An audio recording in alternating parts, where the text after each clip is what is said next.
How big was that fish you caught? This big? This big? This big? Without photographic evidence, there's nothing that proves you caught a whopper. And that's been true since the dawn of fishing. In fact, hundreds of years ago, long before photography could capture the moment, Japanese fishermen invented their own way to record trophy catches. They called it Gyotaku. Gyotaku is the ancient art of printing fish that originated in Japan as a way to record trophy catches prior to the modern-day camera. Gyo means fish, and taku means impression. There are several different stories about how Gyotaku came about, but it basically started with fishermen needing a way to record the species and size of the fish they caught over 100 years ago. Fishermen took paper, ink, and brushes out to sea with them. They told stories of great adventures at sea. Since the Japanese revered certain fish, the fishermen would take a rubbing from these fish and release them. To make the rubbing, they would paint the fish with non-toxic sumi ink and print them on rice paper.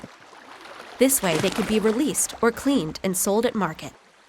The first prints like this were for records only, with no extra details. It wasn't until the mid-1800s that they began painting eye details and other embellishments onto the prints. One famous nobleman, Lord Sakai, was an avid fisherman, and when he made a large catch, he wanted to preserve the memory of the large red sea bream. To do so, he commissioned a fisherman to print his catch. After this, many fishermen would bring their Gyotaku prints to Lord Sakai, and if he liked their work, he would hire them to print for him. Many prints hung in the palace during the Edo period. After this period, Gyotaku was not as popular and began to fade away. Today, Gyotaku has become a popular art form enjoyed by many, and the prints are said to bring good luck to the fishermen, but the art form is quite different than it used to be. Most artists today learn on their own by trial and error. Before the artist begins to print, the fish needs to be prepared for printing. First, the artist places the fish on a hollowed-out surface. Then the artist spreads the fins out and pins them down on the board to dry. They then clean the fish with water. When it comes time to print, there are two different methods. The indirect method begins with pasting moist fabric or paper onto the fish using rice paste. Then the artist uses a tampo or a cotton ball covered in silk to put ink on the fabric or paper to produce the print. This method requires more skill, and great care needs to be taken when pulling the paper off the fish so the paper doesn't tear.